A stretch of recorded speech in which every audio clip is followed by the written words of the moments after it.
Pour la prochaine heure, vous écoutez Samedi de lire avec Amélie Boivin-Enfield.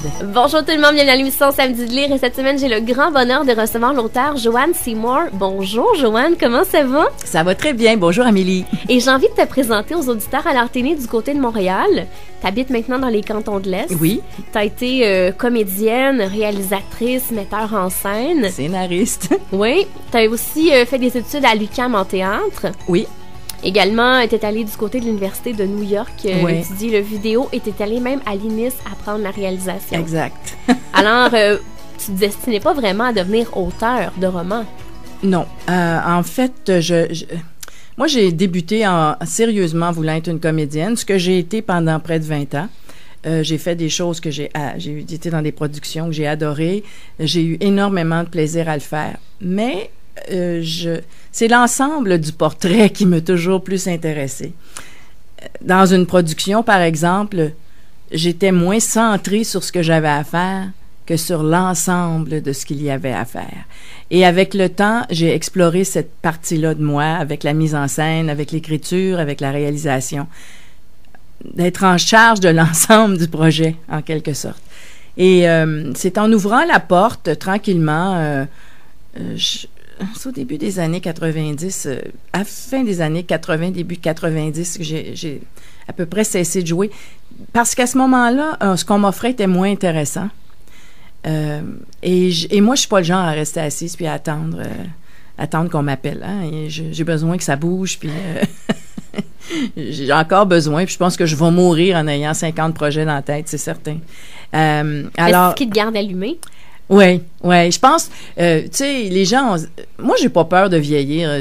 On est ce qu'on est. On a une fin, et je ne suis pas jeune, et je ne ferai pas croire à personne que je suis jeune, mais ça veut pas dire que je suis pas encore pleine de vie et pleine de projets. C'est ça, la différence. Les gens pensent que la vie cesse à partir de, je sais pas, moi, 50, 60, même 70 ou 80. C'est pas vrai. La vie cesse quand tu décides qu'elle arrête.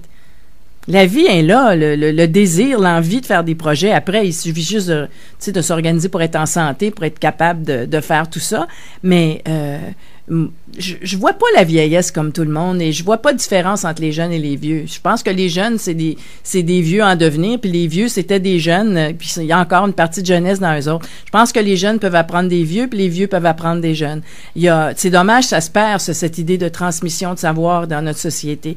Et ça crée beaucoup de tensions et ça crée beaucoup de problèmes entre les individus et entre les générations. Moi, là, tu sais, ça s'appelle l'XYZ, Baby Boomer. Je trouve ça ridicule. C'est tous des êtres humains qui essaient de survivre, qui essaient de faire un monde à l'image de ce qu'ils croient être le meilleur des mondes. Et cette image-là change de génération en génération parce que les problèmes changent de génération en génération. Oui, les baby boomers sont responsables de certaines choses parce qu'ils ont cru en certains idéaux qui ont fait que tout n'a pas été extraordinaire. Tu sais, tout n'est pas sorti parfait de ces idéaux-là. Mais la génération qui suit, même chose. Et c'est pareil. Les gens, historiquement, tu te retournes, tu blâmes toujours la génération qui vient, qui est derrière toi. Moi, je dis aux gens, vous voulez, tu sais, je dis à tout le monde, si tu veux chialer, prends la rue, prends les pancartes. Oui, puis prends la plume, puis écris. Oui. Arrête de chialer tout seul dans ton salon que les affaires marchent pas. Une société, ça change pas assis dans le salon à regarder la télévision ou à chialer en 140 caractères sur Twitter. Puis j'adore Twitter, j'ai un compte, ça. C'est pas ça, c'est l'action, c'est la parole liée à l'action. C'est ces choses-là qui changent le monde. Alors moi je le change à ma façon, peut-être moins activement aujourd'hui parce que j'en ai fait de la manif, tout ça, et j'ai moins tendance à sortir, mais quand même, il m'arrive de prendre mon auto, retourner à Montréal puis aller marcher dans les rues pour différentes causes à différents moments. Mais je pense que c'est à chaque génération son devoir de changer le monde. Et tu as lancé ton premier roman en 2005, Le Cri du cerf. Oui. Et qui t'a permis d'être en nomination dans plusieurs prix. Oui, j'étais très heureuse. Moi, c'est un hasard si j'ai commencé à écrire du roman. Je voulais pas toucher à ça parce que pour moi, c'était la chasse, pas la chasse gardée, mais c'était le nec plus ultra de l'écriture. C'était inquiétant en tant qu'auteur. C'était difficile pour moi de penser que je pourrais faire ça, que je pourrais écrire un roman. J'avais écrit pour la télévision, pour la scène. Pour moi, tu sais, probablement de mes études classiques, je mettais ça tellement haut, l'idée d'écrire un roman, que je me disais, je serai jamais capable, j'aurai jamais le souffle, j'aurai jamais la langue, j'aurai jamais ci, jamais ça.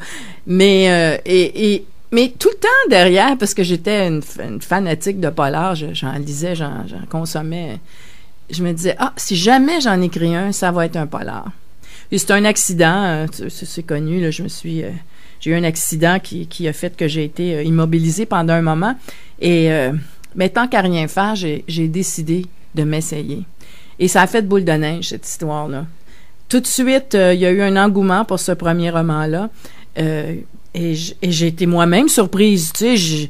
Je l'ai faite, moi, comme un enfant dans un carré de sable, tu sais. J'ai trouvé ça le fun, j'ai appris des choses, ça a sorti, et wow, ça a été beaucoup plus remarqué que ce à quoi je m'attendais. Alors, j'ai été surprise, ravie, et après, j'ai commencé à avoir vraiment peur. Parce que là, j'ai fait, wow, là, si tu veux en écrire un autre, faut que tu l'apprennes, ce métier-là.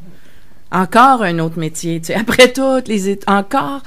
Mais les bases que tu avais en tant que scénariste, metteur en scène, ça a dû aider à l'écriture d'un polar. En tant que storyteller, comme disent si bien les Américains. Oui, certainement, c'est certain. Puis, et c'est certain aussi parce que, je veux dire, je suis pas une friande de la fausse humilité dans le sens que je pense que c'est un talent que je possède de raconter les histoires.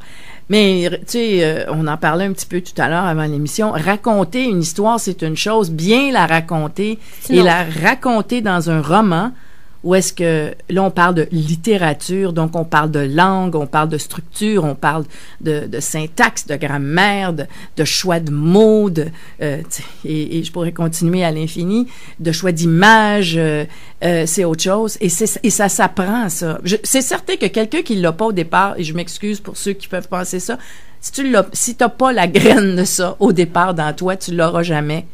Ça se crée pas, ça. Ça ne se crée pas. Il faut qu'il y ait quelque chose au départ. Il faut que tu sois un conteur d'histoire. Il faut que tu aies un sens. Il faut que tu penses que ce soit important pour toi, la langue, mais pas comme une correctrice, comme une créatrice, tu sais, c'est différent, là. On parle de correctrice, ça s'en va sur c'est écrit de même, puis il faudrait que ce soit écrit comme ça. Le créateur, il pense un peu différemment. Ça veut pas dire qu'on n'écoute pas le correcteur. Simplement, il faut que tu aies ça en toi. C'est comme dans n'importe quel autre métier. Il faut que tu aies ce talent-là au départ. Tout le monde peut écrire son journal personnel, son historique de famille, ses mémoires personnelles, les distribuer à la famille. J'encourage tout le monde à faire ça. Ça veut pas dire que c'est des choses qui peuvent être publiées. Mm-hmm. Et ça, des fois, ça m'arrive de donner des ateliers, puis les gens sont... Et je les avertis dès le départ. Je fais, on va travailler avec ce que vous êtes, le matériel. Mais je ne vous garantis pas qu'il y a un auteur parmi vous qui peut en faire un métier. L'avenir nous le dira, mais c'est pas donné à tout le monde. Non, puis en même temps, je m'en allais dire quelque chose. Il y a peut-être des gens qui vont me lancer des couteaux, là.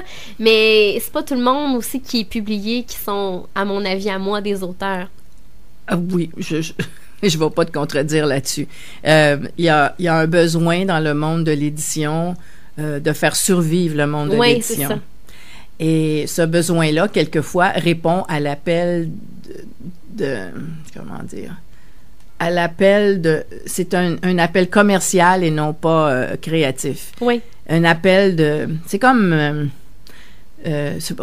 quand les cigarettes étaient très à la mode puis qu'on pensait pas qu'on en mourrait, OK? C'est un appel. Les gens voulaient, fait qu'on leur en donnait.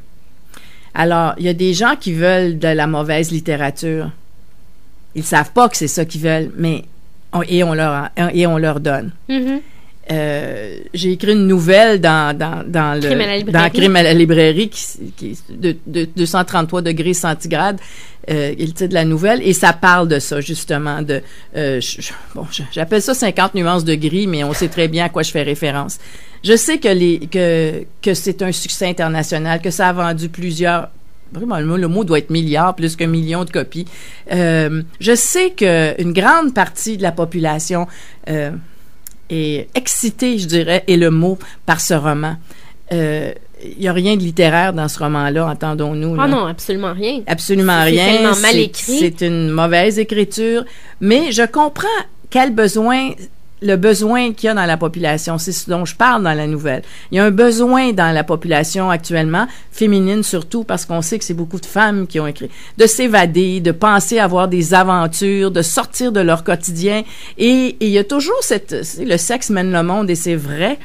Et donc, c'est attirant. Et les gens vont lire et ils vont pas trouver une part de bonheur là-dedans. Ils vont trouver une instantanéité de plaisir qui peut pas durer, qui perdurera pas, qui changera pas leur vie, qui les aidera pas à se transformer, à trouver une véritable solution au vide intérieur.